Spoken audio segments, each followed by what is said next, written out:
NC. It's 6:10. Johnny Dollar. Hi, Johnny. This is Earl Poorman. Earl, how are you? How are things in Los Angeles? Why, didn't you know we moved back here to Sarasota in Florida? No kidding. Yep, but now we think we'll make another move. Where to this time? Oh, back to California. Why don't you make up your mind? It's more fun this way. Say, why don't you come down here and see us? At whose expense? Companies? Another investigation? Yes. What this time, Earl? Of a murder, Johnny. A murder? That hasn't happened yet. But believe me, if I'm reading the signs right, there's certainly one in the making. Okay, Earl. I'll grab the first plane I can get.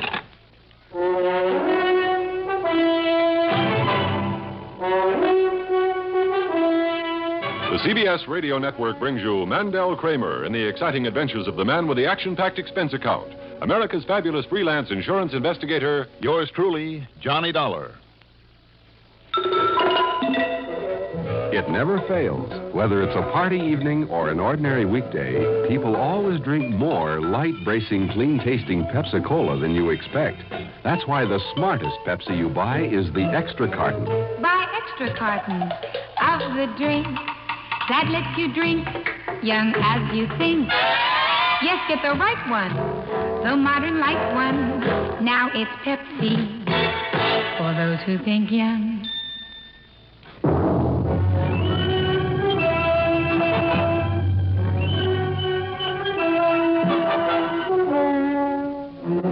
Expense account submitted by Special Investigator Johnny Dollar to Tri-State Life and Casualty Insurance Company office in Sarasota, Florida. Following is an account of expenses incurred during my investigation of the whether or not matter.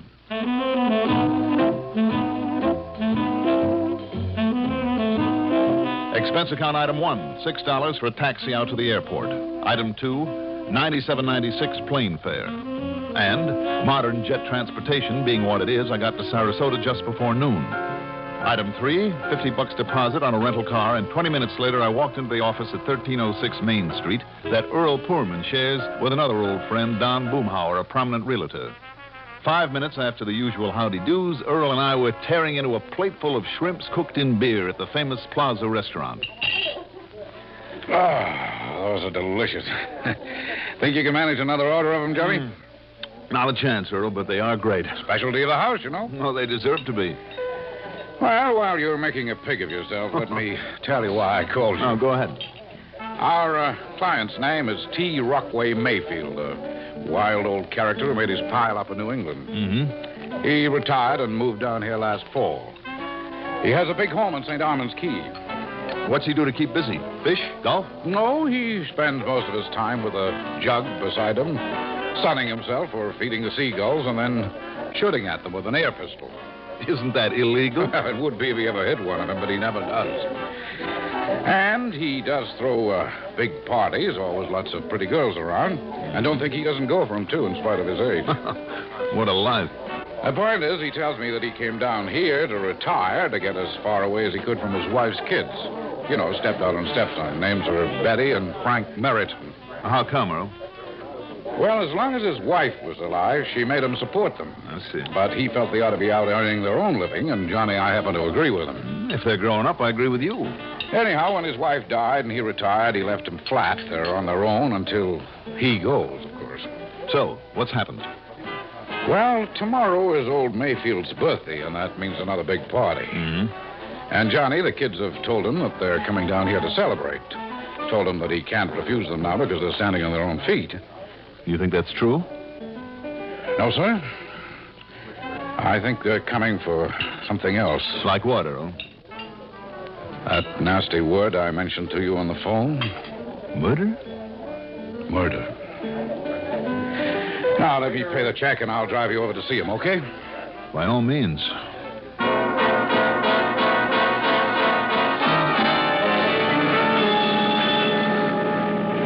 Tell me, Earl, have Betty and Frank arrived here in Sarasota yet? I don't think so. I hope not.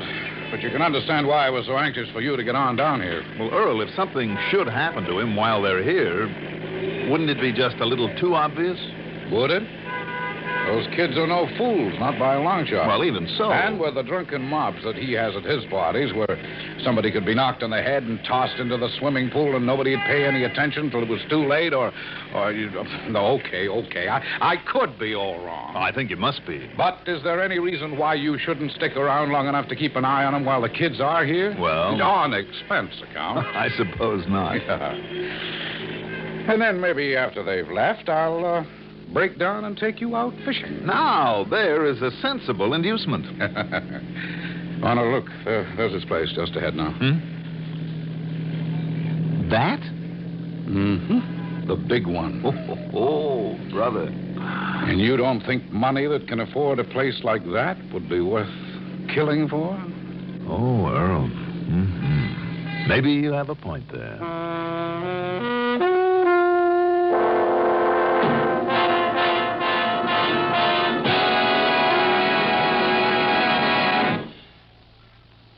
This ever happened to you? You're driving down a long highway or working late, and then monotony makes you feel drowsy. Perk up with No-Dose. No-Dose keeps you alert with the same safe refresher found in coffee. Yet No-Dose is faster, handier, more reliable. Absolutely not habit-forming. The safe way to stay alert without harmful stimulants. No-Dose.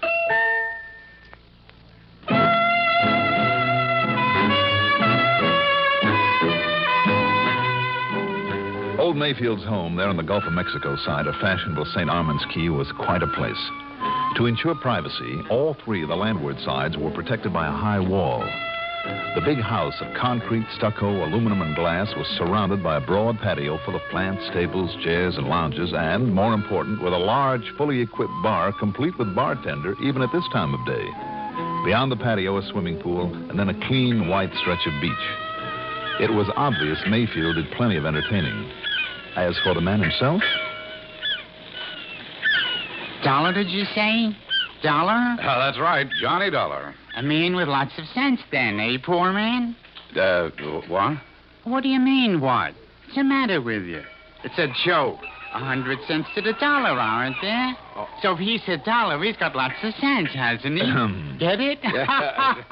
Yeah, sure. Sure. Besides, I know all about you, Dollar. Oh? Been listening to you on the radio for years. So I'm glad to know you, Johnny. Thank you. Now, let's celebrate by having ourselves a little drink. Well, it's a little early in the day, Mr. Mayfield. I don't think Nonsense. It's never too early for a drink.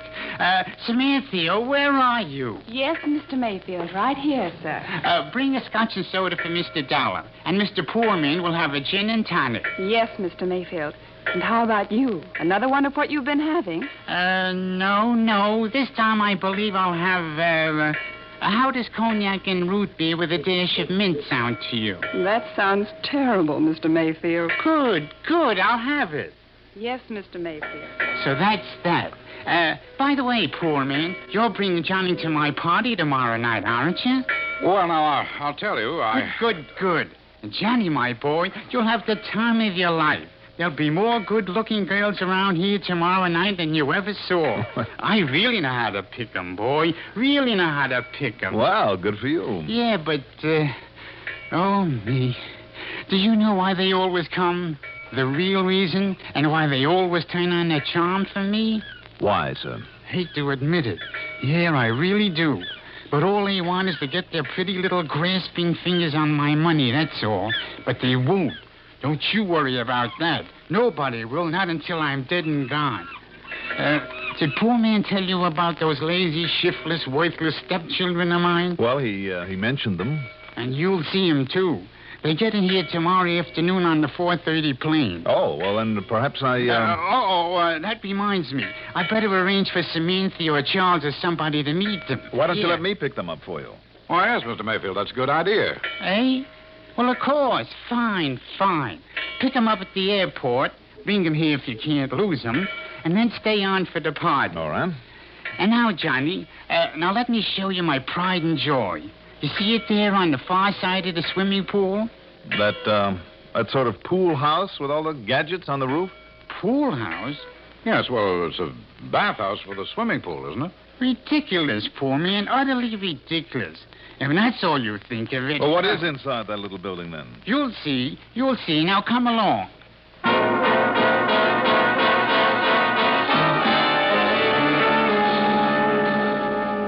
Well, I'll be doggone. Yes, sir, a weather station. How about that? Certainly fooled me. Complete one, too. You see, Johnny? Rain gauges, electronic weather vanes, anemometers, barometers, barographs, charts with isobars, snow gauge. Snow gauge? Maps, everything. Everything a regular weather bureau would have. Everything. Even a correspondence school course in forecasting. Anything you want to know? Here's the answer. Well, it is interesting, to say the least. And why not, eh? How could I ever plan a party unless I know what the weather's going to be like, hey? Answer me that. About this party tomorrow night, Mr. Mayfield. Johnny, tell me something. Yeah? How good a shot are you with a pistol? What makes you ask that, Mr. Mayfield? Answer my question, boy. Oh, I'm fair to middling, I guess. But listen... Good. Then maybe you can hit some of them the way I never seem to be able to. Hit what, sir? You'll see. Samantha... Yes, Mr. Mayfield? What? Now, why the devil did you bring me another drink?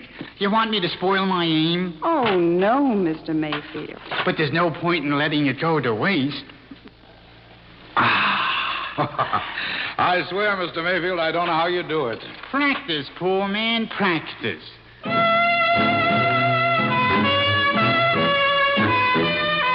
So, for the next hour... In spite of a very uneasy feeling I was beginning to have about this whole assignment, Mayfield and I tossed chunks of bread to the seagulls, then blasted away in a general direction with a couple of air pistols. Knowing the law about such things, I deliberately avoided making any hits. And old Mayfield, although he handled that little gun like a pro, didn't make any hits either. Then, just as abruptly as he dragged me into it... That's all, gentlemen. That is all. Oh. Have to get to work now in my weather lab and make out the latest report for myself. Can't be disturbed. So off you go. Oh, yeah, sure. Anything you say. Come on, Johnny. Right, Earl. I'll see you tomorrow night, poor man. And, Johnny, I'll see you when you bring my stepchildren, Betty and Frankie Meriton, here. And you ought to stay when they get here. I want you to get to know them. I want very much to. Now, go on with you. Go on. I got work to do.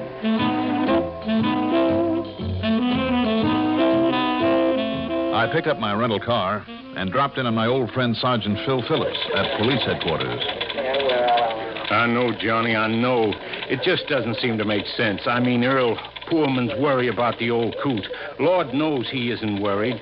And yet, if what he says about those stepkids happens to be true... Have you ever met Frank or Betty Meriton? All I know about him is what he's told me. And if it's true, he really should have protection while they're here. But doggone it, he says no. If we so much as show ourselves, he'll not only throw us out, but stop the party and get everybody down on us. I'll tell you what you better do then, just in case. Yeah? If you were to sneak a prowl car up to the outside of the wall around this place, you'd have no trouble getting over the wall if need be. Good. In the meantime, you'd be looking after him inside. Right. Well, Johnny, he is just a crazy old coot, all at loose ends. Does a lot of crazy things. I know, Phil. I know what you mean. That's why I'm really concerned about this case. On the surface, it looks like a waste of time, my coming all the way down here just to attend a party. And yet... Yeah. Yeah.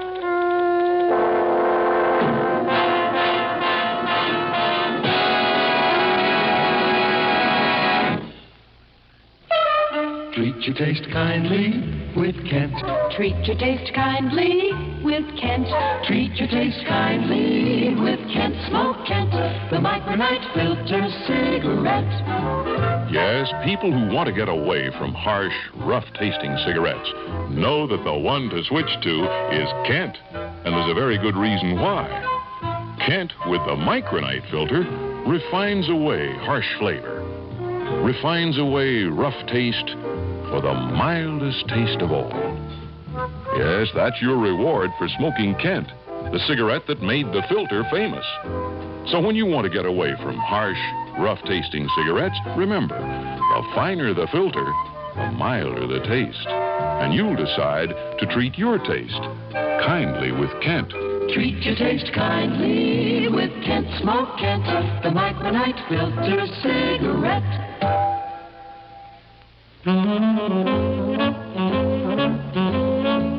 Cocktails and dinner with the Poormans, a good night's sleep, and for most of the next day, I had little to do but kill time.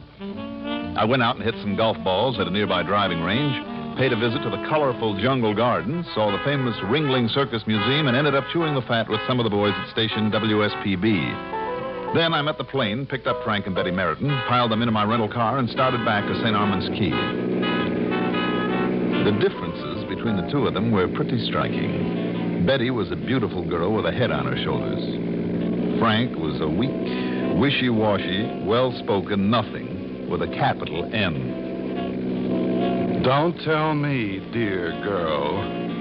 I think it's utterly ridiculous that he should expect me to sweat and slave and work my fingers to the bone when he has all that money that he doesn't know what to do with. I mean that. Utterly ridiculous. And I tell you that when Daddy finds out that you lied to him, Frank, that you don't have a job, that you've been chiseling off your friends and for me all these months, he'll probably throw you out. Well, he won't find out. Not unless you tell him. And if you do, dear girl, I shall be very angry with you. Just because you choose to work 8 hours a day in a stuffy library 5 days a week. Well, why not? I like it. Well, that doesn't mean that I have to. Frankie, all I hope is he gives you enough to get you off my back. Oh, he will, my dear. He will. I've figured out a sob story that would melt the heart of a statue. Good luck. You'll need it. Will I? You'll see. Just don't you interfere. I'm sorry, Johnny. Oh, that's all right, Betty. This silly squabble has been going on ever since we left the Boston airport. That's okay. I understand that some of the parties Daddy throws down here are Lulu's. So I've heard. There'll be a big one tonight, you know. Good. I love parties. But, well, come to think of it, I won't know a soul who'll be there. Well, don't you worry, Betty. You'll have no problem in that department. Well, I hope not. But, Johnny. Yes? Will you dance with me now and then? Just in case. Are you kidding?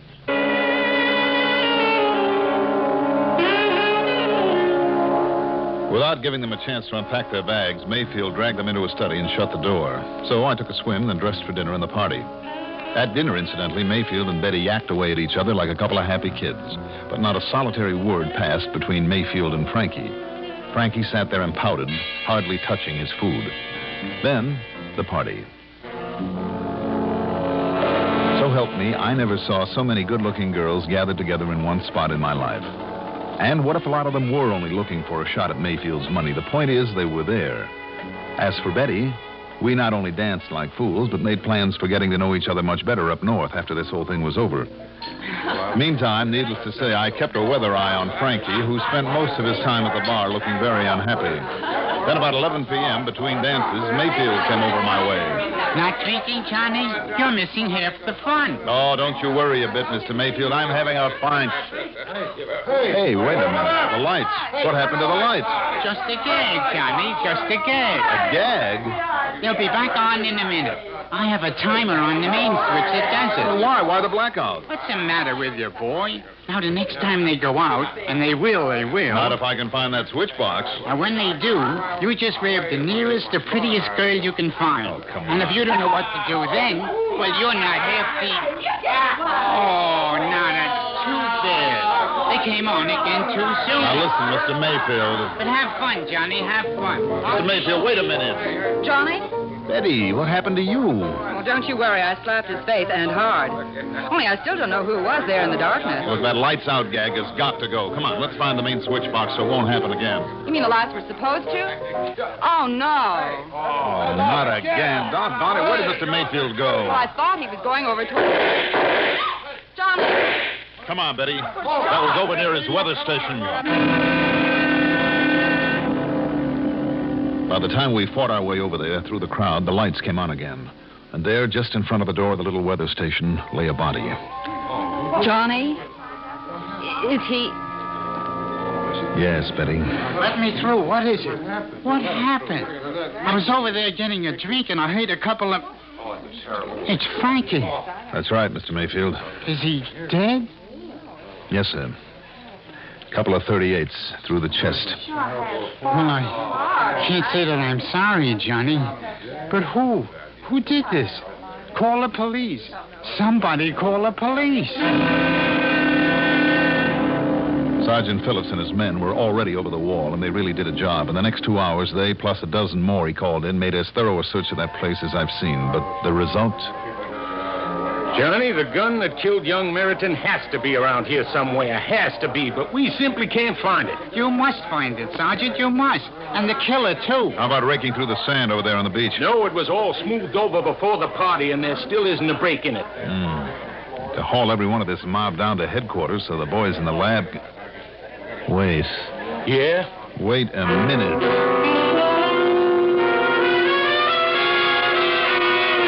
It hit me like a ton of bricks, and I kicked myself for not having wised up before. Well, if what Mayfield told me about them is true, Johnny. What Mayfield told him? Yeah, Johnny. If what he says about those stepkids is true. Mayfield, of course. And that crazy drink of his yesterday. But I'd watched Samantha mix it out of the corner of my eye. She hadn't really put a single drop of liquor in it. And tonight, the same thing, probably. So actually, Mayfield was just as sober as a judge. And the one important piece of evidence, the gun... Now go on with it. Go on. I've got work to do. Yes, in his weather station. And what had he said about that? Anything you want to know is the answer. The answer? It has everything a regular weather bureau would have. Everything. Everything? Like a weather balloon? A balloon big enough to carry a pistol far out over the Gulf, never to be seen again? Well, if so, if he pulled that trigger... All right, Mr. Mayfield. Let's go down to headquarters where the lab crew can make a paraffin test of your shooting hand. Well? No, it won't be necessary, Johnny. I did it. I killed him. I'll say this. That was a clever way to get rid of that gun. A weather balloon. Clever. Was it?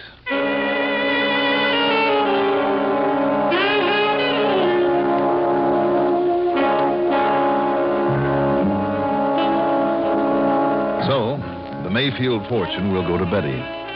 And I can't think of a more deserving girl. Or, come to think of it, a prettier one. Expense account total, including the trip back to Hartford, $247.92. Yours truly, Johnny Dollar.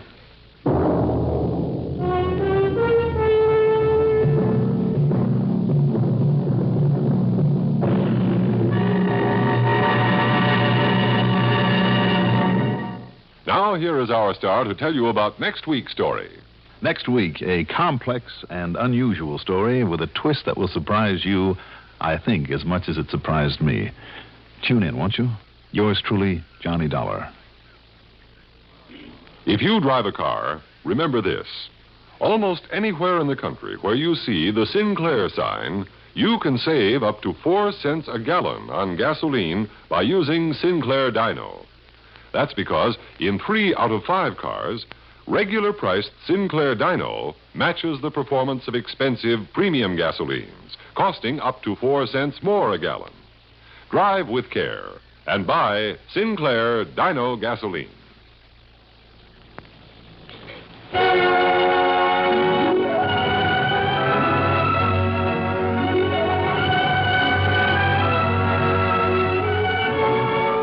Yours truly, Johnny Dollar, is written by Jack Johnstone, produced and directed by Fred Hendrickson, music supervision by Ethel Huber. Johnny Dollar is played by Mandel Kramer. Also featured in our cast were Ian Martin, Bill Kramer, Joe Hardy, Ivor Francis, Constance Simons, and Karen McCrary. Be sure to join us next week, same time, same station, for another exciting story of yours truly, Johnny Dollar. Art Hanna speaking.